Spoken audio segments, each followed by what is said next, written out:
Now it's my honor and my great pleasure to introduce our keynote speaker, Lorie Slutsky, president of the New York Community Trust.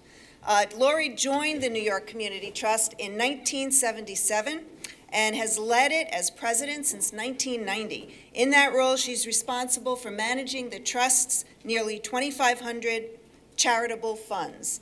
As president, she oversees an operation that has distributed about $225 million in grants from an endowment of more than $2.8 billion.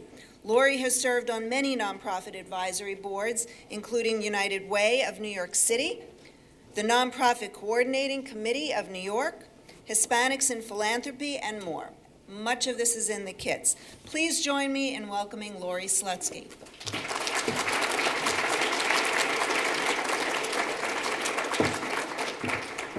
Good morning, and thank you, Jim, for the warm-up. That was pretty good.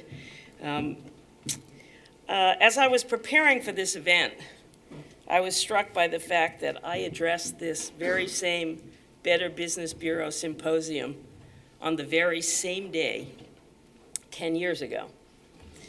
I am ashamed to confess that I was really tempted to give the same speech this morning. But I was reminded when I came in and was met at the elevator that somebody actually remembered it. So I won't do that. I will, however, read the opening 3 sentences of that speech and remind you all that this was February 2009. And I'm quoting, "I have been asked to speak about the state of the philanthropic union. Here's a newsflash. It is not great, and it will probably be worse next year. Dramatic declines in the stock market and a shaken economy leave less money for everything. And so perhaps this morning I start with past as prologue. We could say the same thing about the market meltdown at the end of 2018. But let's move on to the current state of affairs. Today I've been asked to talk about outcomes. Underlying the topic is the assumption that our judgment of outcomes must come from some measurable, countable pieces of data. Metrics became the new must for nonprofits in 1988, when a hedge fund manager started a foundation promising to bring investment strategies to grant making.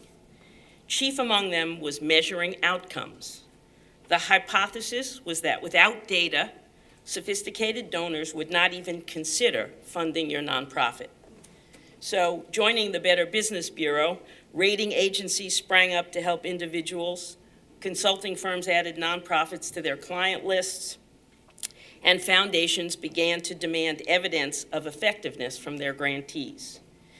Government, too, has demanded that its nonprofit contractors provide clear and measurable results. This, despite the fact that they don't pay the full cost of providing the service, makes it quite difficult. To complicate our lives even further is the increasingly rapid pace of change that bombards us. Wall Street record-setting rises are quickly followed by record-setting declines, in days, if not hours. Celebrities go from hero to scoundrel in a couple of news cycles. Political reputations that took decades to build crash and burn overnight from an ill-advised tweet or a viral video.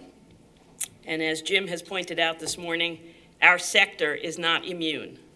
Last week's nonprofit icon could be next month's poster child for mismanagement and poor leadership.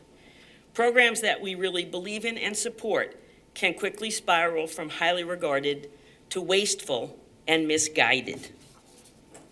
Trying to keep up with this accelerated pace of data and information is daunting. But if we are committed to building better outcomes, we need to determine how our programs are faring and what we are learning from our successes and failures. We also need to have a realistic vision for how we get there. Now, I'm not sure why I was asked to speak on this topic this morning, because I am no expert on outcomes measurement or metrics. But I do know they are important. They can help all of us, providers, foundations, government funders, and the public, understand what is working. However, I will start with a few words of caution. Not everything good or important can be measured. Sometimes data miniaturizes ambition because they focus on what can be measured in the near term, not what might be the most important to achieve your long-term goals. And many of the problems that nonprofits are tackling, as you all well know, are deep-seated, interconnected, and involve more than a bit of experimentation before one can begin to set out metrics for outcomes. As a consequence, I fear we often measure the wrong things because they are easy or easily available. I have no pat solutions to this dilemma, but after 4 decades working in a community foundation, I do have some observations and suggestions. Remember, success comes in many forms: a new policy, community cohesion, fewer heart attacks, less jail time. So first and foremost, be clear about what you are trying to accomplish and how you will know if you have been successful. Next, be sure your budget supports your project. Are you capable of carrying it out? Do you have enough and the right staff? Is your time frame adequate? And finally, what is your capacity for collecting and analyzing necessary data? These are the questions we asked ourselves when in 2016, Accessoride, the city's paratransit program, was coming up as an issue for many of our direct service grantees. They continued to tell us they were forced to pay for private cabs from their general operating funds because of Accessoride's inadequacies. Wanting to learn how the trust could help, we reached out to New York Lawyers for the Public Interest and 3 other groups to look at the issue systemically. Each had done advocacy work for Accessoride, but never cooperatively and never at scale. With our 4-year grant, they started the Accessoride Reform Group, or AARG, to improve features of the Accessoride program through community organizing, advocating directly with the MTA, and providing legal services to users and those who had been denied service. The project was a success in its first year. New York Lawyers and its partners hired 3 Accessoride users as organizers, received extensive press coverage, helped with a big coalition to prevent an MTA fare hike, and pushed the MTA to agree to test on-demand service.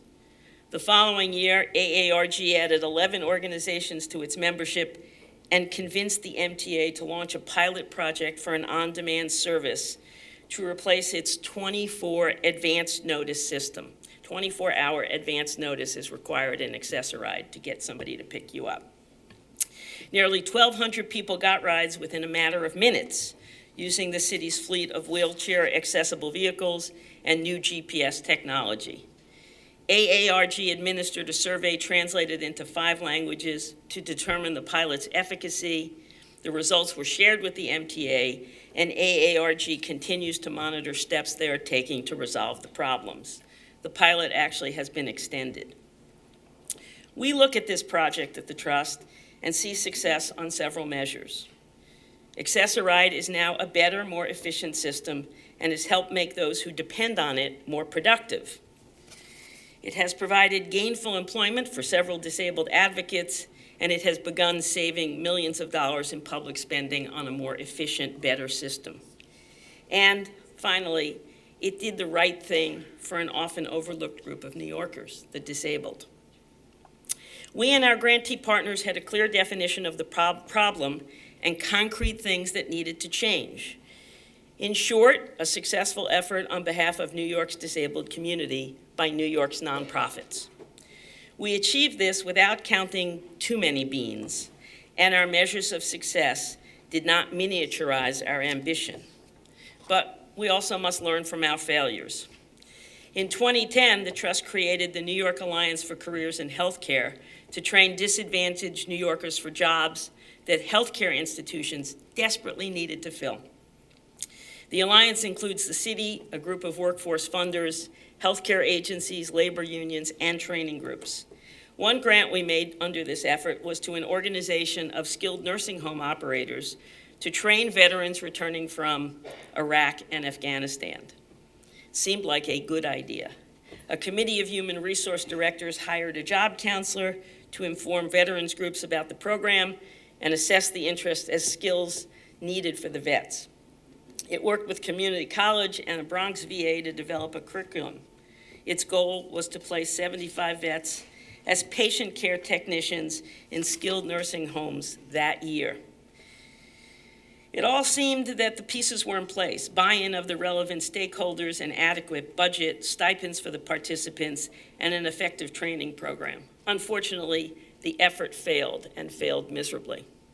It failed to recruit a sufficient number of participants, and the vets who did show interest were not placed or left the program because of the time commitment, long commutes to the training facility, and financial costs.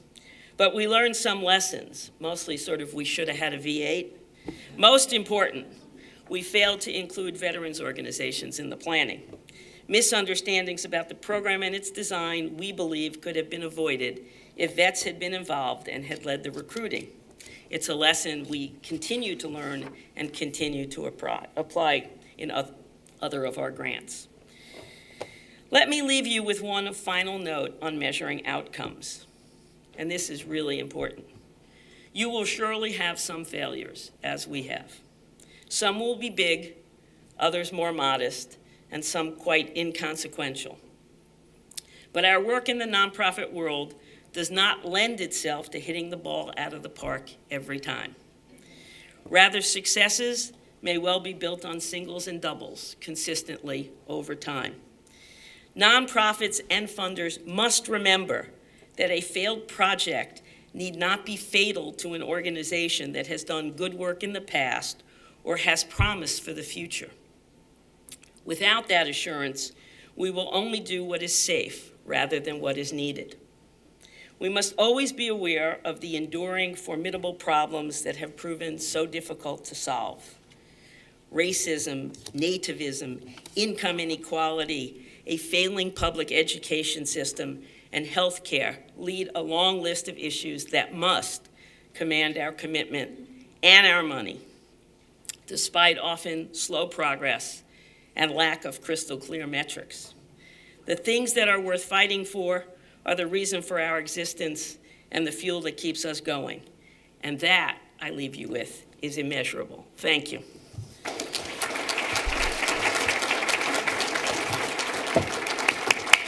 Thank you, Lorie. I'd like to invite Dean Birdsell up to the table. We'll have questions posed right here at the panel.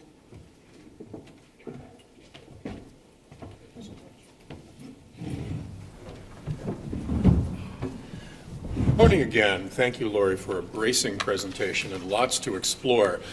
You do have people walking around the room right now seeking your questions. I have one right now, and while I have questions of my own, I'd much prefer to ask yours. So the first one, will the New York Community Trust consider providing an explanation when they decline to fund a grant proposal in order to enable the nonprofit to learn and improve?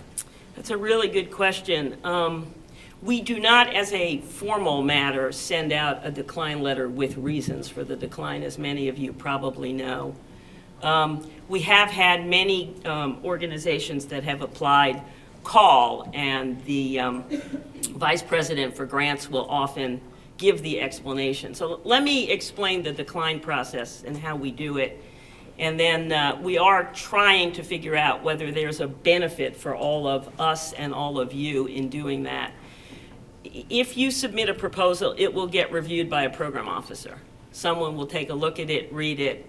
Many of the proposals that come in are not declined because we've made a programmatic judgment that it's a good or bad program. It simply doesn't fit the guidelines and the programs that we make grants in. Just doesn't fit. It's not good, bad. No one does an extensive review. It's just declined because we call it out of guidelines. So you just don't fit our program doesn't mean it's not a great program. So that's not a helpful explanation for anybody who would get declined, right? I tell you, you don't fit my guidelines, you don't learn a whole lot from that. Sometimes organizations apply and they are declined because we've already funded 2 or 3 programs trying to do the same thing, either more broadly or they're already in process, and so timing is bad. I don't know how much you learn from that. Sometimes we actually turn down organizations because it's our assessment that the organization doesn't have the wherewithal or the experience or a number of other judgments to accomplish the project. That is a judgment call on our part. We have, when someone calls, if that's the reason, we'll often say to the person, okay, well, and you can pull up in our computer system, believe it or not, a full explanation of the decline, why somebody got declined. And if we believe it's helpful, we'll try and give you the information. The problem is we look at thousands of proposals a year, and to have everyone call and be told, I'm sorry, it was just out of area or something else, is not a useful your time, and it's not particularly useful for our time. So we're struggling with the issue, but we understand many people's desires to find out the reason. I will say, having received many of those phone calls, it's often an opportunity, not a very productive one, but often an opportunity for the organization to debate the decision. And those are not the most productive use of people's time. So it's a complicated issue, but I really do understand people's desires to want to know why we say no. Thank you. We have a couple of questions that follow up on similar arenas. So you began to touch on this in your response to the last question. How does the trust determine whether to fund a large organization with the capacity to serve more people or several smaller organizations that have smaller targets but might be equally or more effective operating in the same arena? We struggle with it. It's an age-old and perennial question. We don't have a bias at the trust to fund bigger or smaller. If we believe that a number of organizations can work in concert to accomplish the same thing, we have no particular better, bigger. We don't always believe that bigger organizations have more capacity to do what's needed. And since many of the services we support are embedded in community, sometimes community-based organizations are better providers. So I don't think we have a particular bias on that question. Okay. By the way, I'm taking editorial license. Some of you have asked questions in the same arena, so if it sounds like your question but mashed together with something else, it is. So there are a bunch of questions about leadership in nonprofits. And one questioner wants to know how a foundation should measure its impact in terms of the trustees' understanding of outcomes. How do we help trustees understand that obligation, and what is a funder's interest, particularly in a board's understanding of what their role is in establishing outcome measures? Were the questions that you mushed together about nonprofit boards that are grantees or my board? Nonprofit boards, I think. Okay, generally. I think the question of how you help boards understand both their role and what you think you are accomplishing or failing to accomplish is difficult. And I will say that as the president of my organization, I spend perhaps an inordinate amount of time thinking about this, because you've got busy people. They're smart, at least in my case, I'm lucky they read, so they're voracious readers. They'll read what I send them. But if I just simply have 47 reports that are interesting that I've read, Xerox them and stick them in the board book and send it to them, I don't think that's a very good use of their time, or I don't think I've done a very good job doing my job. So I think that for us, and I'll use us as a proxy for you all, what I try and do is think about what they really need to know, distill it down to a couple of paragraphs, pages about why we did what we did, what we thought we were going to accomplish, what we accomplished, and whether we failed or not. We do give this information back to our boards in what I call summary evaluation form. It's not evaluation with a big E, and it's not at all formal. But we do try and what I try and do simply is put myself in the position of a busy board member and figure out what base of information they're starting from, what decisions I really need them to make, if any, or what takeaways I need them to get, so that they can either ask me better questions, challenge my decisions, or say, hooray, we've all succeeded. And I don't know any better way to try and engage boards, but I will tell you, at least from my vantage point, that's a very hard job. Okay. There are a number of people who want to understand more about foundations' interest in or perceptions here, more frequent reluctance to fund general operating support. So I wonder if you could comment on that, and wonder if you could also comment on foundations that have decided to spend down their assets and how useful as a model overall that is for the sector. Well, let me start with the second question first, the spend down foundations. I am a big believer in diversity, so diversity in whether foundations want to remain in perpetuity or spend down, I think should be respected. From my vantage point, I work in an organization that is perpetual by definition. Our charter is to remain here forever to provide charitable support to this community. We value partners who spend down. Because they often have the ability to step in quickly, make big investments, and move the needle on an important problem. So I don't think it's bad. I think they're equally valid. I think what's bad is the judgment on either side that one is better than the other. I don't believe that to be true. I think that as I've sat in my seat at the New York Community Trust, I have seen countless examples of gifts that we got in the 1920s and 30s providing unbelievable value today to solve problems in ways that one could never have imagined. My favorite example is, believe it or not, the New York Community Trust is the largest private funder of leprosy research. Leprosy is not a big problem in New York, but it was a donor who left us his money. And it turns out two things are true. One, that the leprosy and the tuberculosis bacteria are related. And so we were able to expand our research to cover both leprosy, and it also provided some benefits to a problem that was affecting New York, which was TB. The second is the donor was wise enough to say, if you have opportunities over time to spend some part of my principal to truly advance finding a cure for leprosy, please do so. He set that fund up in 1960. And in the last 15 years, we have invaded principal several times because, believe it or not, the advances made now because of genome mapping are quite extraordinary. We now have a test that you can take to see if you are infected with leprosy, which has something like a 7 or 8 year period. So I think the value to forever is really important, but I don't think it minimizes the value of spend down. But I will make one grouse about spend down. For me, and this is a personal opinion, I see so many foundations spending down, which spending down is not a grant-making strategy. It's not analyzing your opportunities. It's basically making an investment decision to dissipate your assets in advance of what your opportunities are. So I just urge everybody to kind of think about that. A couple of questions about the trust and the trust's role as a convener and an organizer.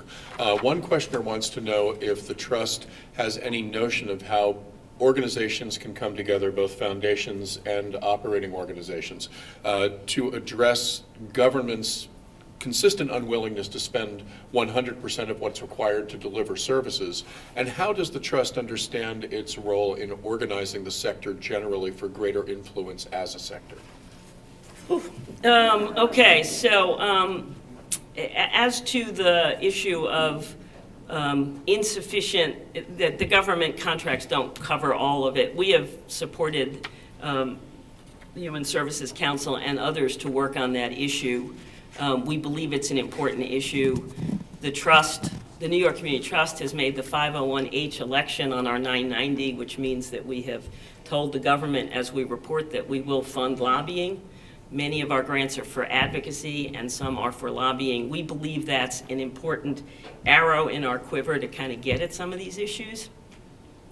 I've been in this business 40 years, and the idea of organizing the New York nonprofit community in any particular way seems oxymoronic because it's so big and so diverse and so different.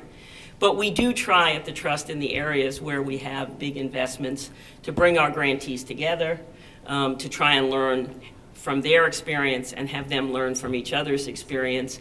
We do that when we can. We make thousands of grants each year, so trying to do that on a regular basis requires a much bigger investment than we have heretofore decided to make. At the trust, we try very hard to keep our expenses at the level that gets us to do our work, but every dollar we spend unnecessarily on things internally are dollars we don't spend to support your causes. Okay.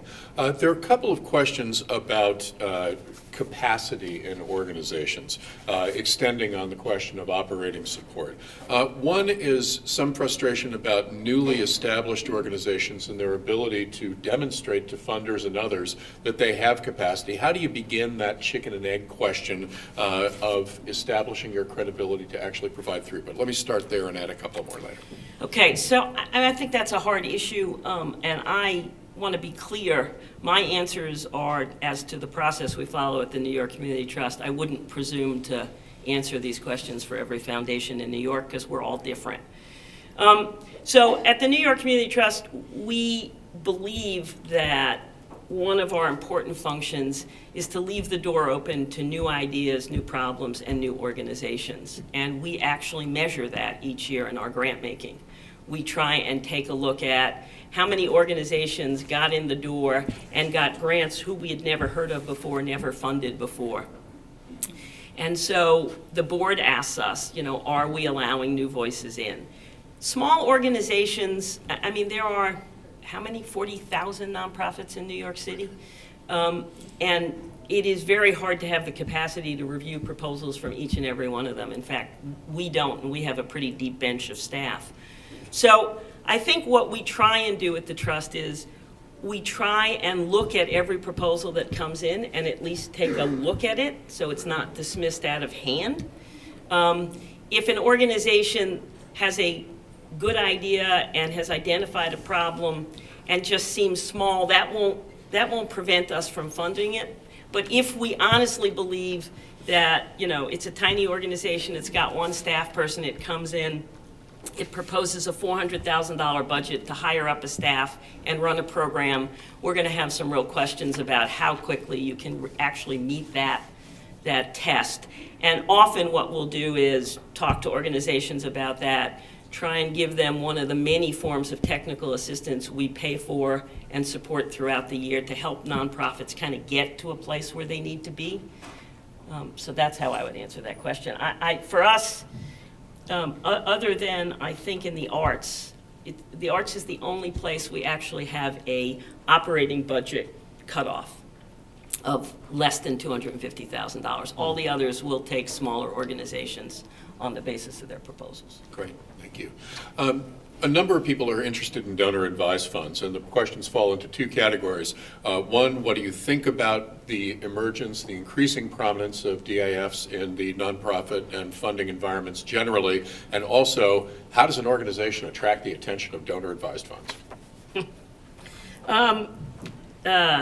I am spending way too much time thinking about donor-advised funds, but at the New York Community Trust, I guess I'm proud to say, although a little sheepish at the moment, to tell you that the first donor-advised fund was invented at the New York Community Trust in 1931, and we have had a long and proud history working with donor-advised funds.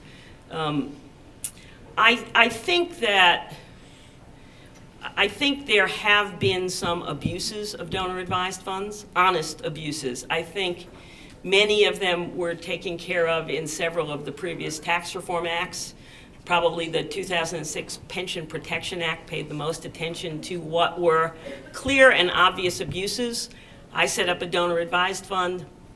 I send my kid to Baruch, and I send David a $10,000 check from my donor-advised fund to pay for the tuition. That's a clear abuse. And there were organizations, not mine, but there were organizations that were actually doing that. So I think a number of related party transactions, a number of clear conflicts, and a number of obvious abuses were taken care of. I think generally, if you look at donor-advised funds, they were created as a way to allow donors to connect to a bigger institution that understood community and help them both as a convenience and as a way to learn more about the community. They are clearly a convenience, and in many cases, they do help donors learn more about the community, but not in all. My personal evaluation is that the 1991 IRS ruling to allow Fidelity to start donor-advised funds was a mistake. I don't know if you could argue it based on taxes. I'm not a tax lawyer, but the connection to community charity never seemed to me to be real. And so I think now what's really driving most of the criticism about donor-advised funds, frankly, is their success. Fidelity, Vanguard, Goldman Sachs, JP Morgan. When Americans look at the top public charities and see those organizations on them, there is something jolting about those. They're not charities. And so perhaps we've done something wrong. As to how, and I think the other criticism, as I understand it from most of you in this room, is somehow there's a zero-sum game. If I get a donor-advised fund from Mary Jane won't give you money. It's just simply not true. I would say 50% of our donors give me a stock gift on day X, and the next day they want to make a grant out of it. I haven't even sold the stock.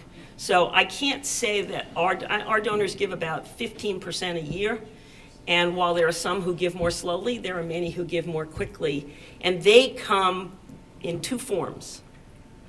Donor advisors come and say, I'm really interested in homelessness, I have no idea who to give to.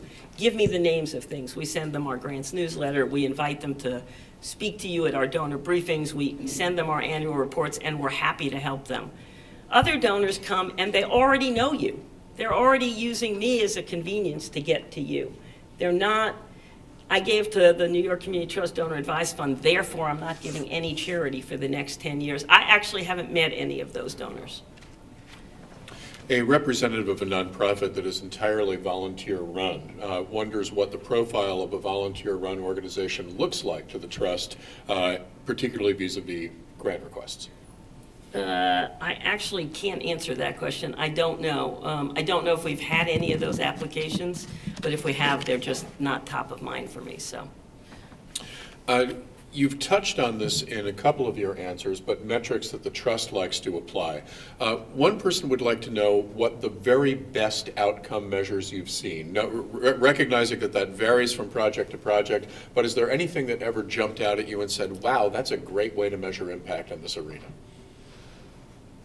No single answer for that. I think a lot of it depends on the nature of the project. So on our advocacy grants, sort of trying to change government policy at whatever level, those are really hard to measure, and we fail more than we succeed, and we fail often until we succeed. And so it's just very hard to figure out how to wrap your hands around it. Success clearly looks like you supported an effort to change policy X, and policy X gets changed. That's sort of an easy one. On the service delivery, you know, we look at this, you said you were going to serve X, you served 3 times X, that looks good. But we always wonder how many years we'll continue to be able to support you even if you can double or triple the capacity. So what else can we learn from your experience to help us think more broadly about using government and private resources better and more efficiently? Okay. One person wants to know, what are the top pain points that you see for nonprofit risk management, either among your portfolio of grantees or more broadly?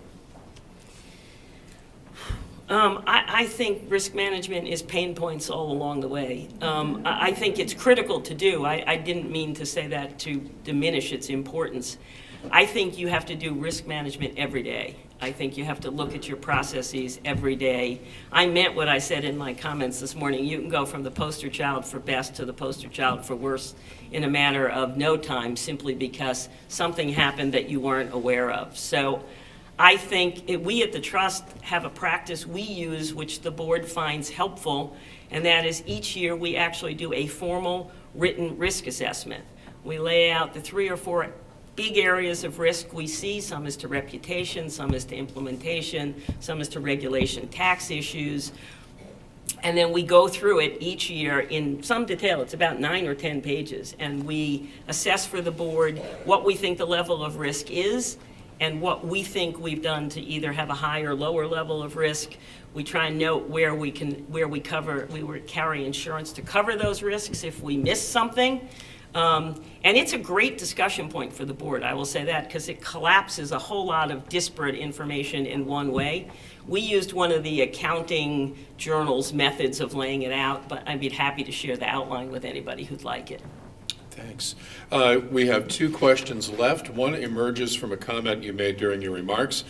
You talked about a failing public school system. How does the sector work around the margins to improve outcomes in schools?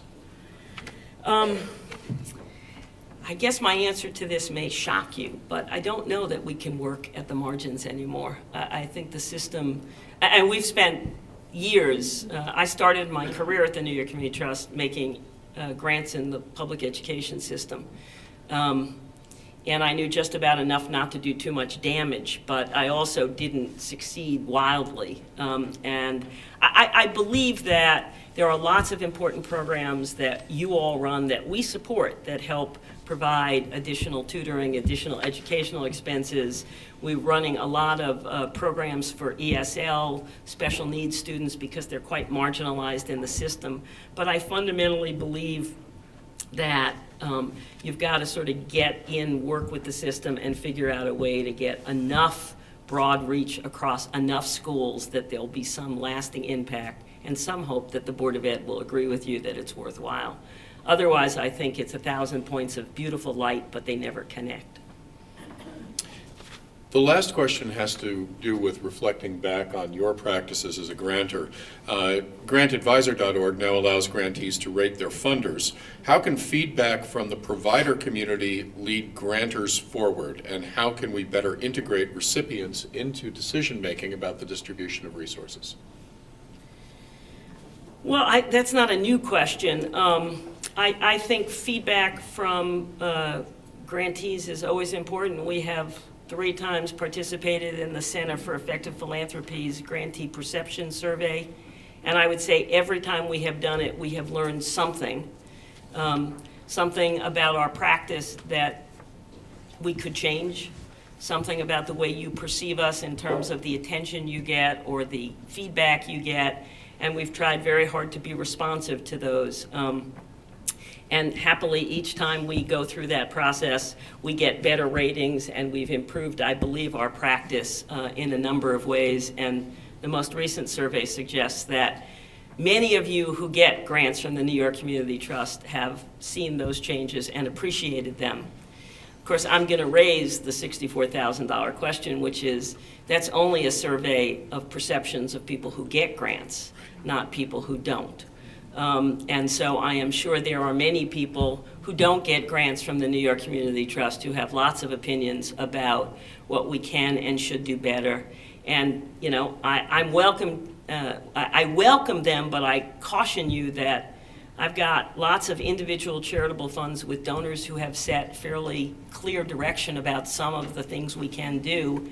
And so in the area of X, you might think Y is much better, but if the donors ask me to do X, I have a moral and legal obligation to do what the donor has asked me to do. So that, I think, is often the biggest grouse about the New York Community Trust.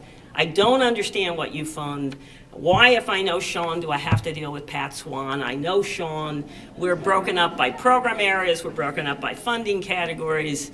Our budget is about an 80-page mess. But it is, I believe, the true answer to the value of a community foundation, and that is to find a way to blend the passions and legacies of donors who have lived here and the contemporary problems you all deal with.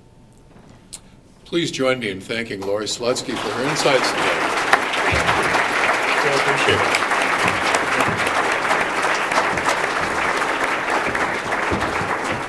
it. There are 2 questions that I did not ask, and I just wanted to briefly say 2 are about the role of portfolio management and conflict of interest. And let me just suggest those are really Jim and Karen questions, and they're here, and you can speak to them during the break. And there is also a question that I'm going to ask to ask Claire to address. It says, how do we get this news to the entire nonprofit community? You will see that at the back of the room there are video cameras recording this event. It will be available online, and there are many ways that the Better Business Bureau has to disseminate the results of this morning for those people who were not good enough and fast enough on the draw to sign up and be where you are this morning. So again, thanks to Lorie, and let me turn this back to Claire. Thank you, David, and thank you, Lorie Slutsky. Excellent. Again, these proceedings for the last 13 years can be seen on the Better Business Bureau's website. You have the information in your kits. So absolutely, one of the key things that BBB does is try to get information to all of you in ways that are relevant to you and ways that are accessible to you.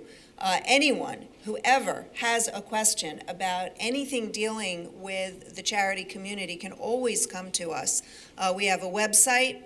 I also want to draw attention to Bennett Weiner, who is with the Wise Giving Alliance. That is the Better Business Bureau's Wise Giving Alliance, which deals with all of the charities on a national and international, well, basically national level at this point. And we work in concert with him on all of the charity standards when it comes to evaluating charities in the New York region. And of course, we also do charity standards for, we evaluate the charities in upstate New York as well with our colleagues in the upstate BBB. So please, don't be shy. Anytime you have a question, you know where to go now. And the videos are available on our website. This one will be available in time, and we will let you know when that is. It just takes time to get it ready. But now, it's time for a break. So when we come back, it'll be Making Change Happen. Again, I want to thank our morning speakers. Excellent so far. And please, enjoy the break and be back in 10 minutes.